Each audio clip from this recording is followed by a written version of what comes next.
todos. Estamos aqui mais uma vez nessa noite fria, né? Mas aqui já mais quentinhos aqui dentro e sentindo aí calor humano também, né? Esse aconchego que nós sentimos ao chegar aqui a essa casa.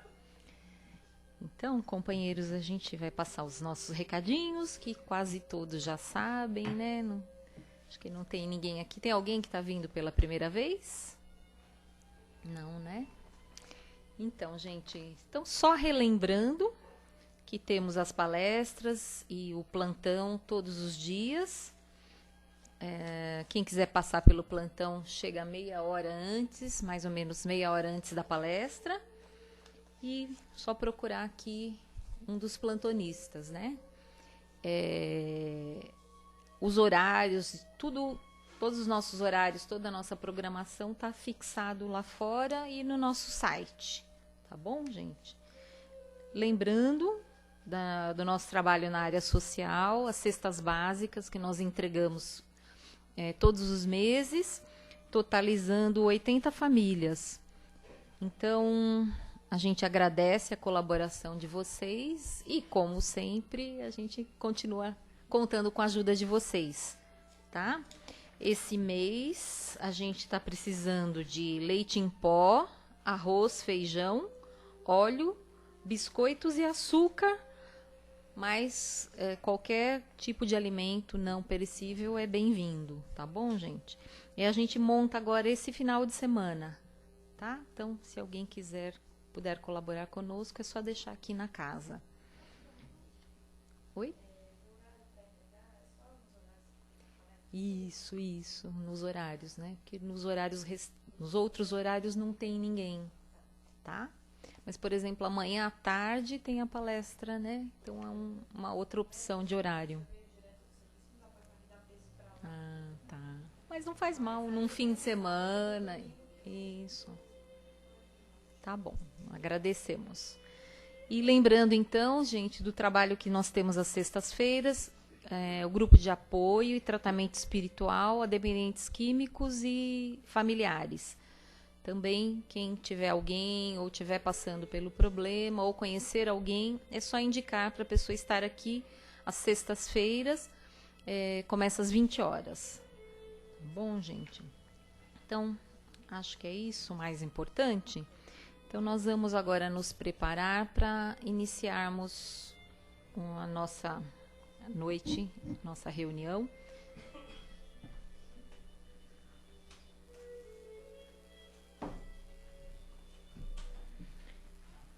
E assim nós nos preparamos para que possamos estar mais receptivos à palestra, aos temas que forem abordados, porque a gente sai aí dessa vida corrida, envoltos nos nossos problemas, na nossa rotina.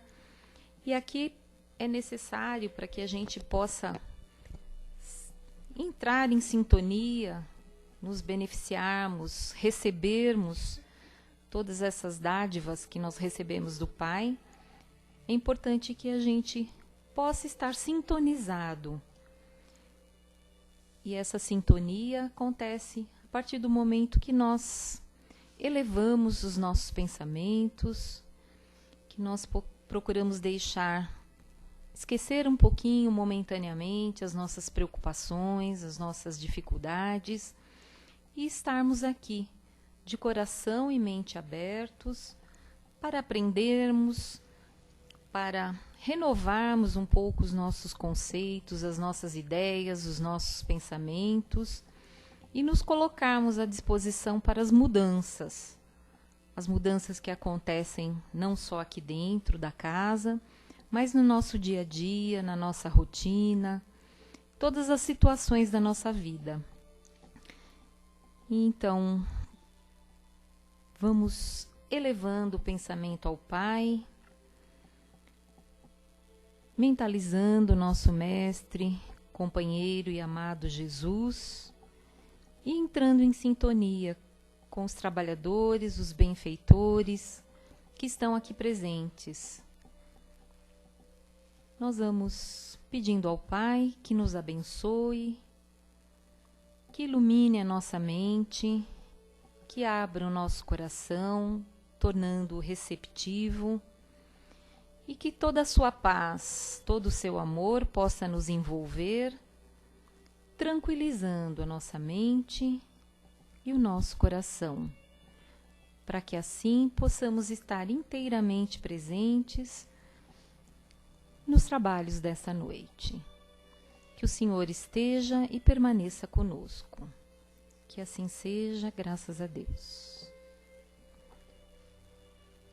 Então nós vamos recebendo a nossa querida companheira Simone, que vai desenvolver o tema. Hoje o tema é autojulgamento.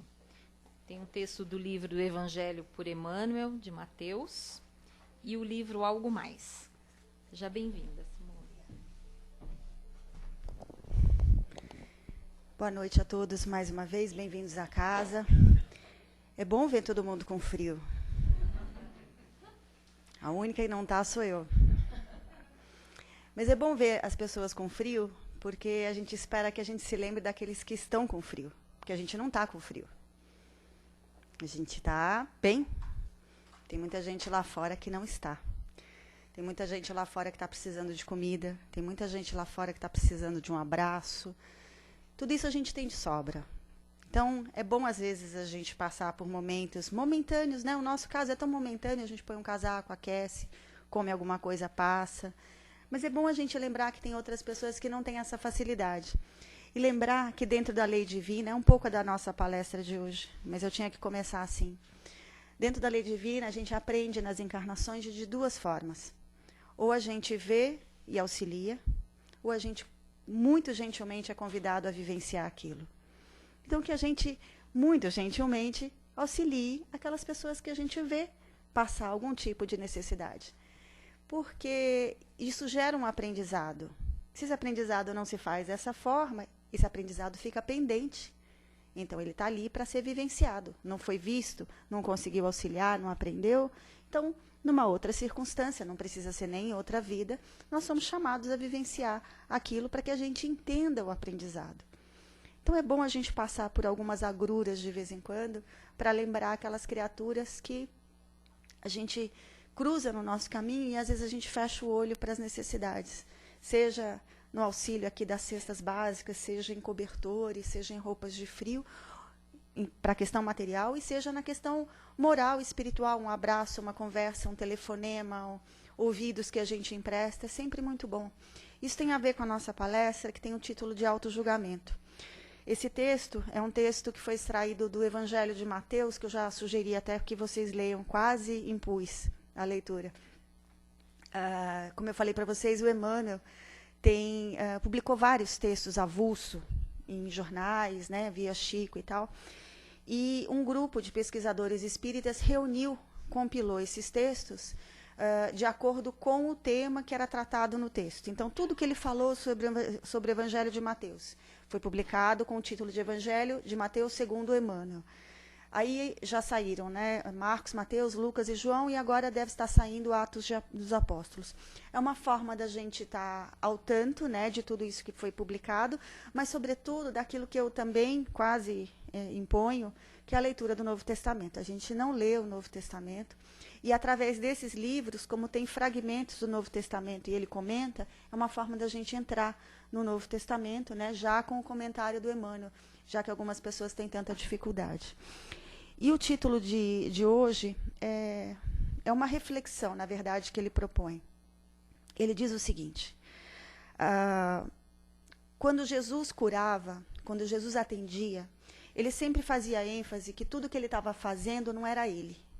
Tudo que ele fazia dependia, primeiramente, ou sobretudo, da vontade da criatura de ser curada. Então, ele começa o texto, Emmanuel começa o texto dizendo isso: quando nós nos dispomos à compreensão, nós encontramos a paz. E aí ele começa, a partir daí, a desenvolver a ideia dele. Mas eu queria parar nessa frase, porque tem duas palavras que a gente comumente acha que sabe o que significa, e não se atém à multiplicidade de significados que são importantes para a gente entender. Uma é compreensão e a outra é paz. Então, a gente começa por compreensão. Compreensão vem do latim e tem a mesma significação de benevolência. Benevolência significa boa vontade.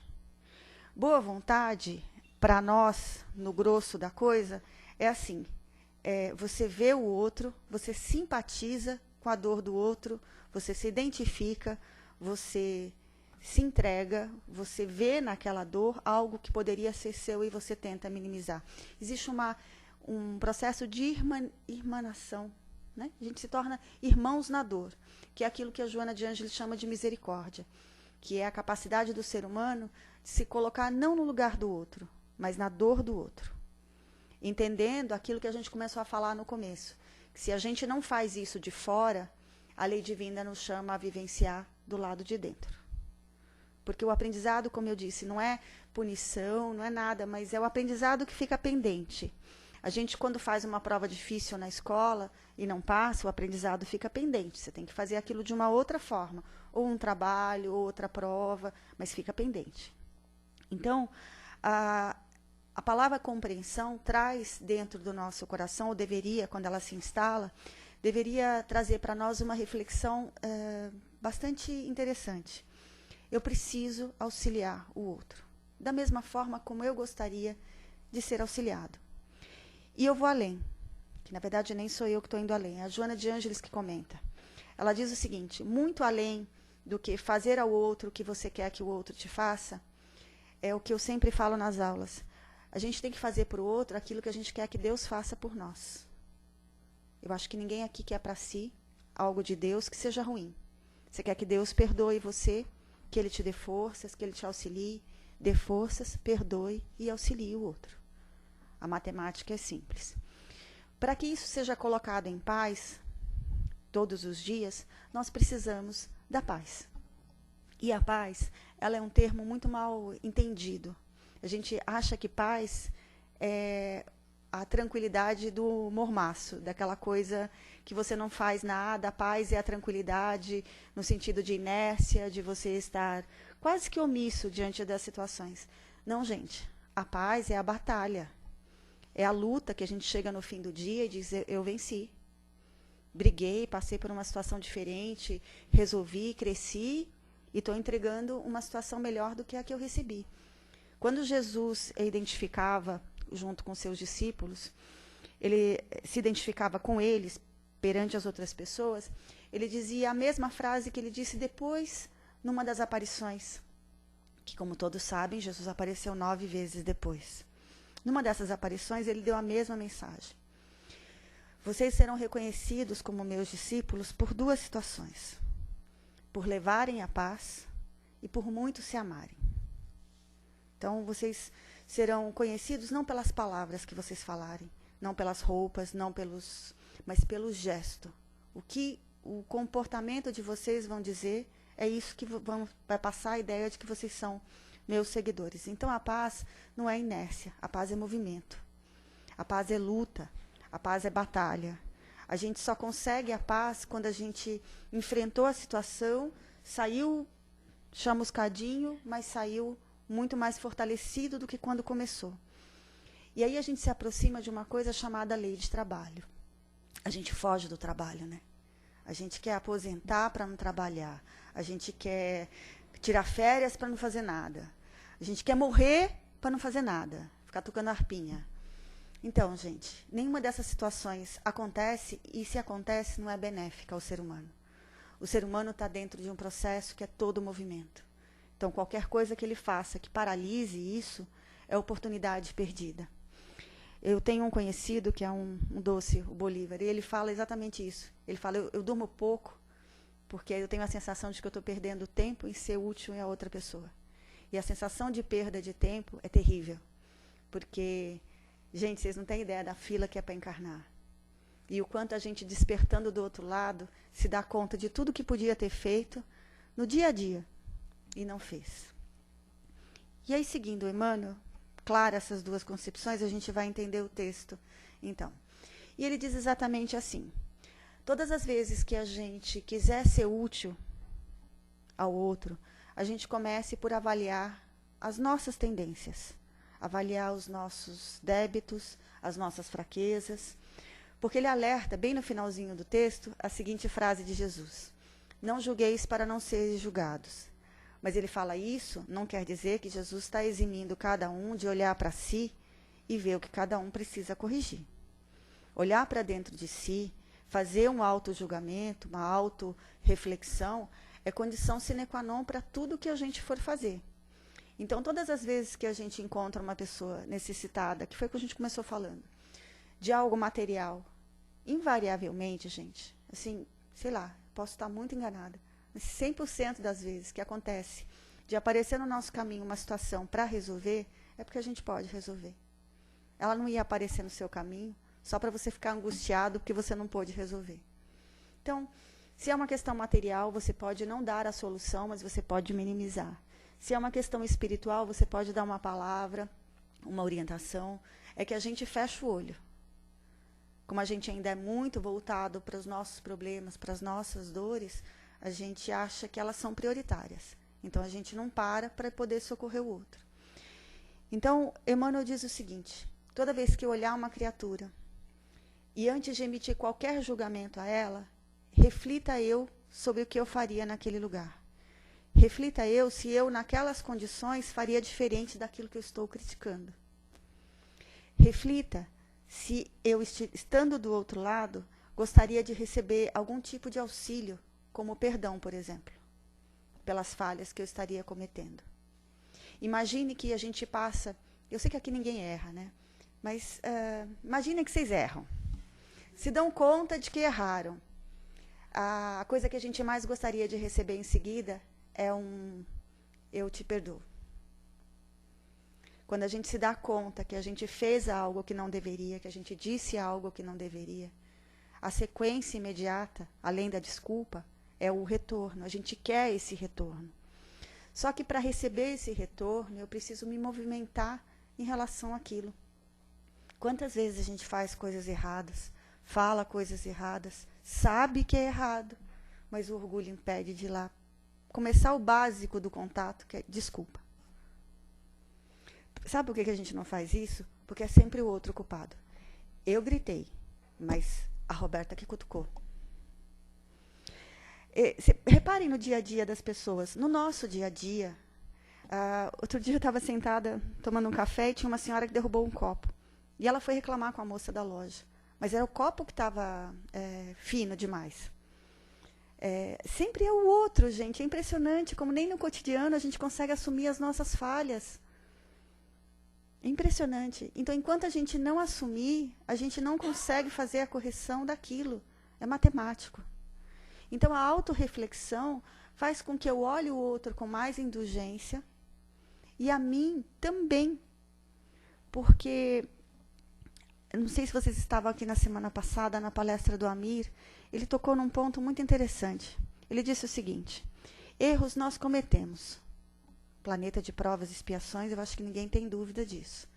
E eu espero que ninguém aqui se ache santo, injustiçado, perfeito. Aquelas coisinhas básicas, chatas de ouvir às vezes, porque a gente fala, meu Deus. Então eu espero que ninguém aconteça isso. Mas a gente erra. Problemas com os erros? Sim e não.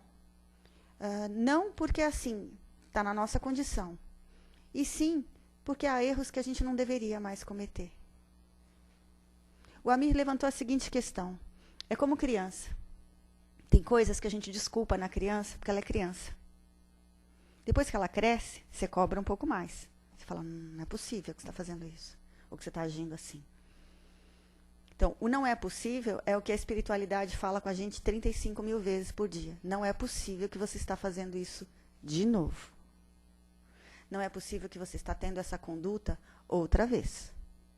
Já não é compatível com a evolução moral e espiritual, com o conhecimento que você tem. Você não pode mais fazer isso. Então, vir à casa espírita, eu não sei se vocês têm noção do que acontece aqui durante o evangelho, durante o passe, gente, é muita ajuda. São atendimentos cirúrgicos, são atendimentos espirituais muito intensos. Quando a gente entra aqui, é um socorro, é um abraço, é um atendimento individualizado. Mas a nossa conduta caminha de um jeito para que a gente não veja isso e se sinta em todos os momentos o injustiçado. Para isso é necessário a autorreflexão. Para isso é necessário que a nossa conduta, de uma vez por todas, case com a nossa fala. Porque é outra colocação do texto. Alguém aqui pode, em sã consciência, alegar que não sabia, que era ignorante quando fez ou deixou de fazer, ou disse, porque é outra coisa, né? Como a gente cai pela boca. Impressionante. Como a gente fala coisas em momentos que depois, gente, dura encarnações para a gente corrigir.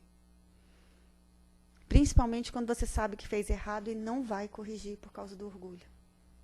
Nós perdemos amores e criamos desafetos. E para corrigir, o Emmanuel fala que vai longe. Então, esses erros que a gente não deveria cometer mais, que o Amir estava falando, é esses erros que a gente tem que estar atento. A gente até brinca, às vezes, na palestra, cometa erros novos, mas não os mesmos. Porque os mesmos a gente já viu que dá errado. Já viu que não tem, que o retorno é muito complicado, por que a gente faz de novo? Então, vir a uma casa espírita ajuda, ajuda. Se a gente não se modificar, todo o benefício que a gente recebeu aqui, lá fora vai embora. Se eu continuar gritando com meu companheiro, se eu continuar sendo egoísta, se eu continuar deixando de ser caridoso, ajuda? Nada, gente. É igual ir ao médico. O médico manda você tomar o remédio, você não tomou. Ajudou você ter ido ao médico?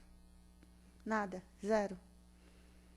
Então, a nossa conduta precisa ser lembrada todos os dias, porque a ignorância que a gente sempre pleiteou não funciona mais. A gente sempre pode falar que não sabia as conexões. Então, a gente ouve uma palestra e fala, eu não tinha pensado desse jeito, então vou rever. Mas o básico, a gente sabe. Incrivelmente, a gente sabe. A gente não sabe, às vezes, conexões. Eu não tinha pensado dessa forma, não tinha feito esse link. Que interessante, ou que vergonhoso, seja lá. Mas qual é o básico, gente? Ame a Deus e ame ao próximo. Há quantas encarnações a gente ouve isso? Então, a gente não pode pleitear a ignorância. Nem pode ficar imerso nela há muito tempo. Porque a ignorância, ela traz uma sensação de leveza, mas é a leveza do vazio. E o vazio pesa. E o conhecimento é ao contrário. Ele traz a sensação de peso, mas é a sensação do preenchimento. A gente se sente cheio, pleno. Obviamente, mais responsabilizado. Mas eu acho que aqui ninguém quer ser tratado como criança. Nós não somos mais. E eu não estou nem falando fisicamente. Eu estou falando espiritualmente. Se a gente veio parar aqui, se a gente está buscando um conhecimento, uma prática, uma vivência, nós não somos mais crianças espirituais. Nós somos espíritos itinerantes de muitas vidas. Muitas vezes nos encontrando, muitas vezes não. Então, a gente não pode mais dizer que não sabia. E que, no final das contas, todas as vezes que a gente vê no irmão uma necessidade, antes da necessidade a gente vê sempre a crítica, a gente tem que brecar antes da crítica. A gente tem que usar daquela compreensão lá no início. Então, se é possível que eu possa corrigir no outro aquilo que eu acho defeituoso, é porque eu tenho que ter aquela virtude. Então, eu posso criticar a Sandra por ser orgulhosa. Então, eu tenho que ser humilde. Para eu criticar algo, para eu julgar alguém, eu tenho que ser superior. Ou, pelo menos, achar que sou. Aí vem a autorreflexão. Será que a gente é mesmo? Será que a gente está muito diferente um do outro? Quem aqui tem coragem, porque eu não tenho mais, há muito tempo, de olhar para alguém e dizer que a pessoa está errada, com todo o julgamento possível? A gente pode não concordar, mas a história que levou aquela pessoa naquele lugar, a gente reza muito, a gente brinca muito com os amigos, dizendo assim, quando a gente começa a se achar, Deus vem com muito cuidado e diz assim, então, você já sabe, você já pode, te dá a situação para vivenciar. Aí vem o teste. Invariavelmente a gente cai, que é para mostrar que você não está podendo tanto, menos. Essa é a bondade divina, que coloca cada um do lado do outro, para ver que a gente possa olhar no outro o socorro para mim. No Memórias de um Suicida, que é um livro que eu acho que é fundamental, eu falo que é um tratado. Se não tivesse as obras de Kardec, se a gente quisesse ver as leis divinas, a gente encontraria dentro desse livro, todas ali, exemplificadas. Tem uma frase belíssima do Camilo, que ele diz o seguinte: cada luz que eu acendo no pé do outro ilumina a minha jornada. Cada foco de luz que eu jogo no outro clareia a minha vida. E ao contrário também. Cada pedrinha que eu jogo para atravancar a vida do outro, atravanca a minha. Cada vez que eu vou trazendo situações onde eu não assumo a minha parcela, eu jogo para frente complicações que, gente, eu não sei vocês, mas eu não quero mais nenhum grão nas minhas costas. E a gente está constantemente jogando, protelando, e a situação fica sempre mais difícil, porque eu também lembro, o pessoal que tem imaginação é a espiritualidade superior. Incrível. Eles sempre arranjam um jeitinho de mostrar para você que a coisa pode ficar pior. E fica, gente. Fica porque eles precisam que você acorde, que cada um de nós desperte. Eu acho, não sei se todos têm filhos, mas quem tem filho sabe, principalmente quem tem mais de um. Para acordar de manhã, tem uns que a gente fala devagarzinho, está na hora. Ele já levanta, toma banho, vai. Tem outros que você precisa chacoalhar. E tem outros que, se você não virar a cama para fora, a criatura não levanta. É o mesmo processo. A espiritualidade faz isso com a gente. Tem uns de nós que a gente fala assim, olha, você tem que amar, não pode fazer burrada. A criatura faz. Tem outros que precisa passar por um perrengue enorme e nem assim acorda. E joga a culpa para o outro, a responsabilidade é do outro.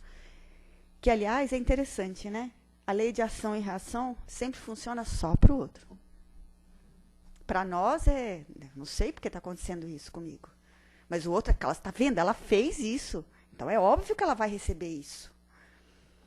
O óbvio é parte do pressuposto que nós trazemos o coração muito endurecido ainda para olhar para o outro. E é impressionante, porque eu preciso terminar a palestra com isso.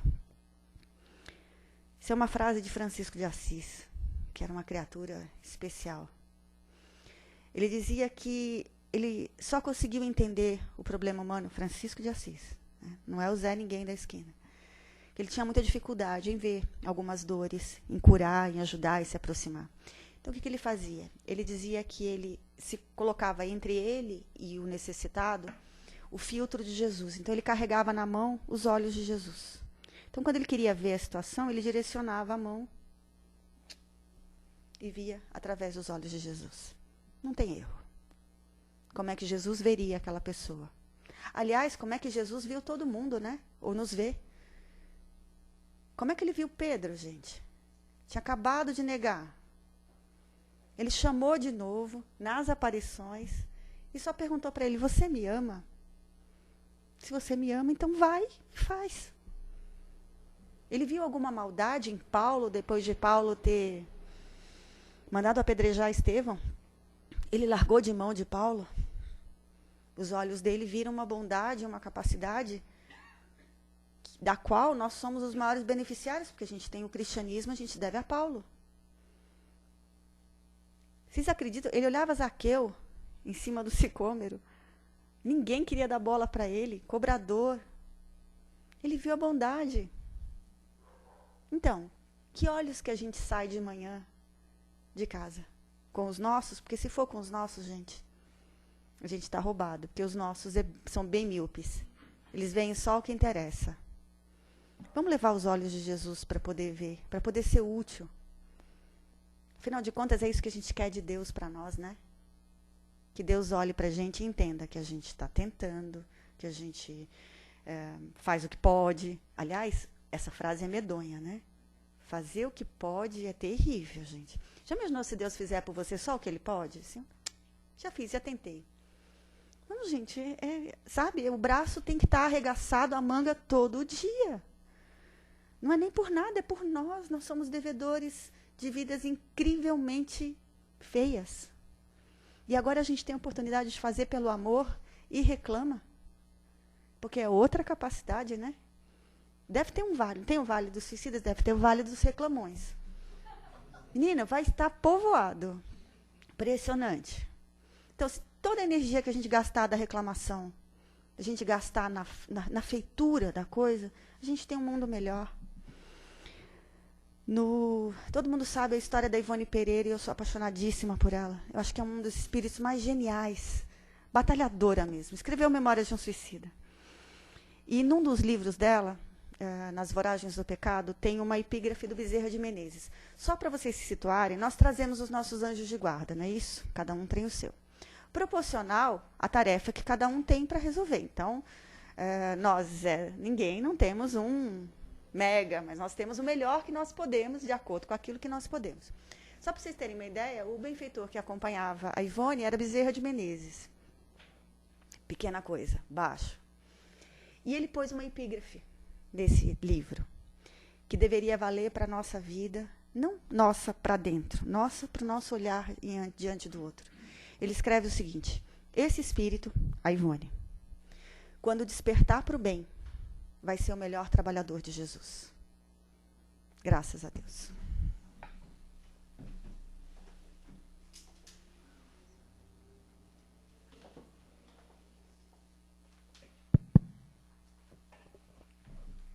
Então, pessoal, vamos agora participar aqui. Alguém quer fazer alguma pergunta? Ou algum comentário?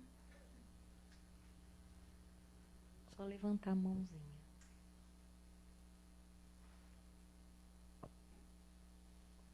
Ninguém? Nenhuma dúvida, nenhuma colocação? Ninguém discorda aí da Simone?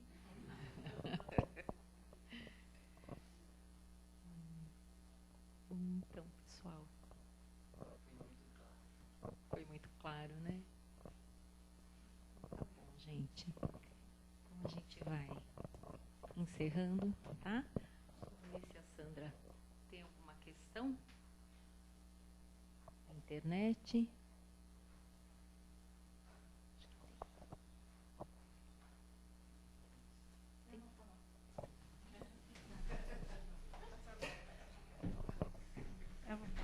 Fazer jus ao salário. Então, não, que você estava falando com os olhos de Jesus, né?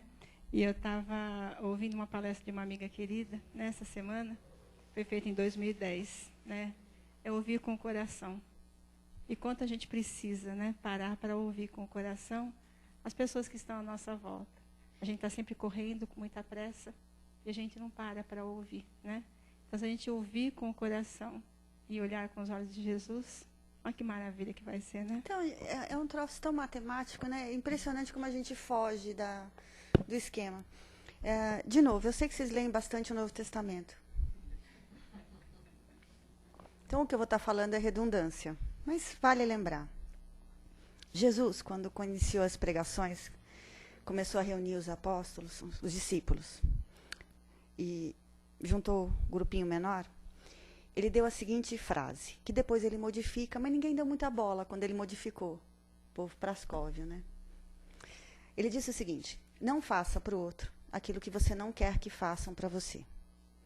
Passa 1 ano, 2 anos convivendo com aquele pessoal, preparando. Que, de novo, só para lembrar, eram 12, num princípio, mais próximos. Mas nem todos eles entenderam Jesus da mesma forma. Isso precisa ficar claro. Então, nem todos os apóstolos despertaram para o entendimento de Jesus ao mesmo tempo, do mesmo jeito. Uns entenderam muito mais rapidamente, na totalidade, outros não. Por que eu estou falando isso? Porque aí vem, depois desse tempo todo com Jesus, convivendo diretamente com Jesus, no finalzinho, um pouquinho antes da ceia, ele deixa a seguinte frase: faça para o outro aquilo que você quer que faça para você. Tem um pequeno detalhe que ninguém deu bola, e Pedro, que era linguarudo, falou: o senhor já disse. E eu fico imaginando a cara de Jesus, né? Assim, cara, 3 anos comigo, esse povo não ouviu nada. Então, gente, é completamente diferente do que ele falou. A primeira frase é uma negativa, porque ele estava vendo que o início daquele pessoal era bem no comecinho, então ele precisava do não, igual criança. Não faça. Para que ele tomasse conhecimento daquilo, fosse crescendo, e quando o conhecimento instalado, quando o conhecimento tivesse instalado, ele pudesse partir para a ação efetiva. Então, faça agora. Agora que você já entendeu, que você já cresceu, que você já percebeu, agora faça. é completamente diferente. Então ele está apostando no final lá do seu apostolado que aquelas criaturas já tinham condições de fazer porque era necessário fazer, e não por medo, ou não por imposição, ou não porque alguém de fora disse para não fazer. E aí ninguém entendeu muito, né? Às vezes a gente vê nas palestras ou nas igrejas como se fosse a mesma coisa, não é não. Nós efetivamente ainda deixamos de fazer as coisas por medo. Ainda estamos na fase do não. Né? Por isso a gente não consegue ouvir com o coração, até porque o nosso coração anda sujo terrivelmente. Né? Então, assim, a gente não consegue, a gente faz pelo não.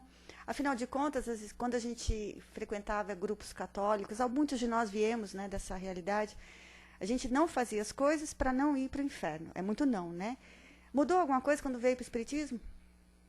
Não faço isso porque não quero ir para o umbral.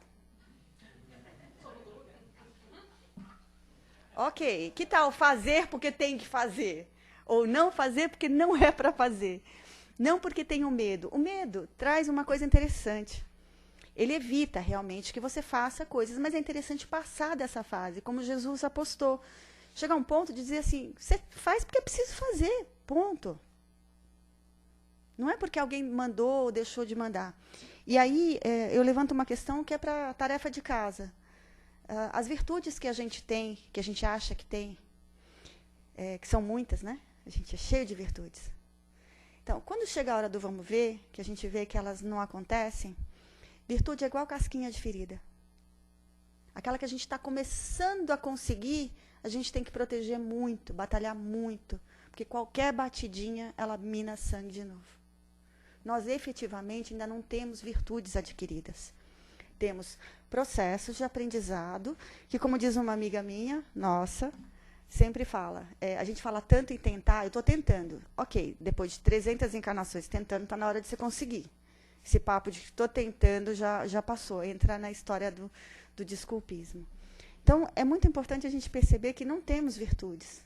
E aquelas que nós achamos que temos, a gente precisa cuidar muito. Façam o teste. Aliás, eu deixo o teste. Amanhã, acorde dizendo, hoje eu vou ser paciente. No final do dia, não vale assombrar o meu sono, pelo amor de Deus, não vale pensar em mim. Mas eu garanto que até o final do dia, umas 30 vezes, 30 criaturas amorosas terão cruzado o caminho de vocês para lembrar que vocês não são pacientes. Aí a gente desiste de tentar? Não. No dia seguinte, a gente começa de novo. Senão a gente não limpa o coração. E aí o que a gente vai ouvir vai ser com outro filtro. E a gente precisa modificar o filtro que a gente está usando no contato com o outro.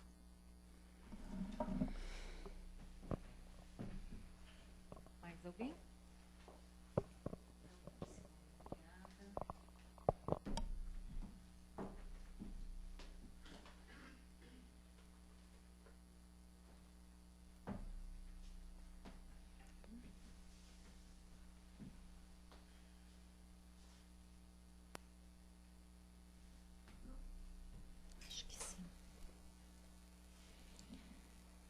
Então, companheiros, temos aí um teste para fazer amanhã, né? Vamos, então, levando conosco todos esses aprendizados e vamos colocar aí mãos à obra, né? Então, nós vamos agora nesse momento, momento das nossas vibrações, aquele momento que nós vamos colocar o melhor de nós, se exteriorizando através dos nossos pensamentos, das nossas vibrações. Então, buscando dentro de nós todo o nosso amor, toda a nossa capacidade de doarmos.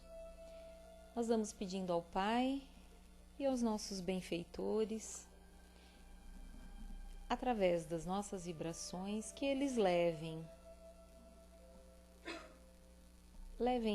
um pouquinho desse calor que nós recebemos hoje, o calor a todos aqueles que necessitam, o calor que chega através do cobertor, da conversa, calor que chega através da paciência, da escuta, a todos aqueles irmãos necessitados,